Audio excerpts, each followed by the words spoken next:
Sir आपसे जानना चाहेंगे, गुज़िश्ता शब हमने देखा कि भारत ने जो है वो अंधेरे का फ़ायदा उठाकर पाकिस्तान पे हमला किया, लेकिन पाक फ़िज़ाइया ने उसको मुंह तोड़ जवाब दिया और उनका जो राफेल था वो पूरा फेल हो गया, मतलब उनकी राह भी फेल हो गई। उसके बाद जो पाकिस्तान ने रिस्पॉन्ड किया है, जो अब तक की सूरत हाल है, किस तरह से आप इसको देखते हैं? और जो पाकिस्तान का एक्शन है, ये आप क्या समझते हैं कि इंडिया के लिए काफ़ी है या मज़ीद इससे भी आगे बढ़ा जा सकता है?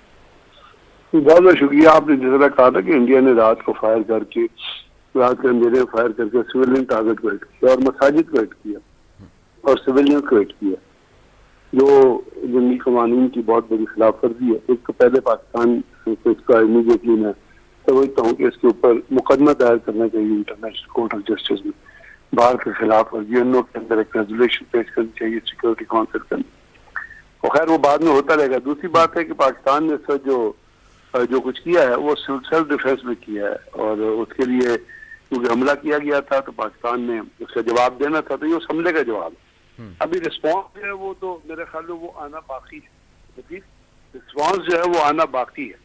और पाकिस्तान ने कहा है, आज पाकिस्तान की प्रीमियर सिक्योरिटी कमेटी का इजलास भी हुआ, सलामती कमेटी का, और उन्होंने कहा कि जी नेशनल सिक्योरिटी काउंसिल में उन्होंने कहा कि जी हम रिस्पॉन्ड करेंगे and we reserve the right to respond. अब हमने उनके जहाँ तक जवाब में जो उन्होंने हमला किया था, 70 तैयारों से हमला किया था उन्होंने मुजफ्फराबाद वाली साइड पे, और 30 एक तैयारे उनके थे जो आए हुए थे भागलपुर वाली साइड पे।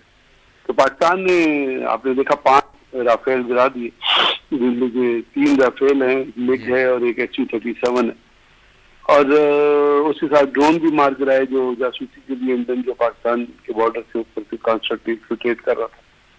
अब ये जो चीजें पाकिस्तान ने की हैं, ये तो सिर्फ उस लिए की हैं कि भारत ने हमला किया। जी हाँ, बिल्कुल। अब रिस्पॉन्स देना तो बाकी है, उसके लिए पाकिस्तान ने, आई एम श्योर, मैं ये समझ सकता हूँ कि पाकिस्तान ने टारगेट अपने सिलेक्ट कर लिए, और जिस तरह उन्होंने देखे ना रावी एक डैम पे, हमारे डैम पे गोले मारे हैं, जिसका कोई लॉजिक नहीं बनता, क्योंकि ऑलरेडी आप इंडस वाटर ट्रीटी तो कैंसिल कर चुके हैं, तो अब कम से कम डैम के ऊपर तो कोई लॉजिक नहीं बनता कि आप उसको टारगेट करें।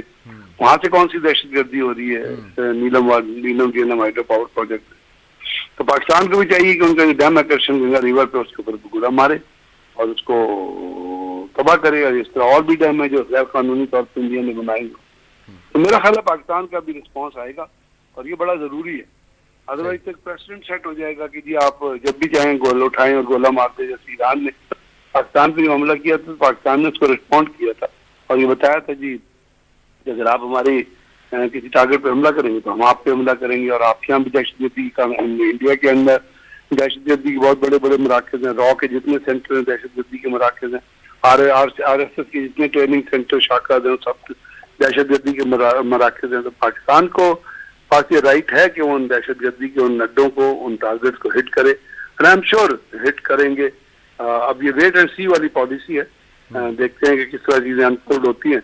और पाकिस्तान अपने कहा कि हम अपने मर्जी का टाइम चुनेंगे, तो मर्जी का टाइम चुनने के हिसाब से इंडिया की तरफ से अब ये आवाजें बुलंद हो रही हैं कि जी अगर पाकिस्तान ने रिस्पॉन्स किया तो फुल जंग होगी। तो भाई जंग तो शुरू हो गई, अब फुल जंग क्या होती है? आपने सिविलियंस को मार दिया, सिविलियंस को शहीद कर दिया, तो ये जंग ही है ना। ये आपने अमन में किया या उनको मिठाई खिला के किया, तो पाकिस्तान की बर्दाश्त करना नहीं चाहिए और इंशाल्लाह करेगा भी नहीं। और अभी हमारा मेरा ख्याल रिस्पॉन्स आना बाकी है, तो कैन वेट एंड सी, देखिए पाकिस्तान किस तरह रिस्पॉन्ड करता है।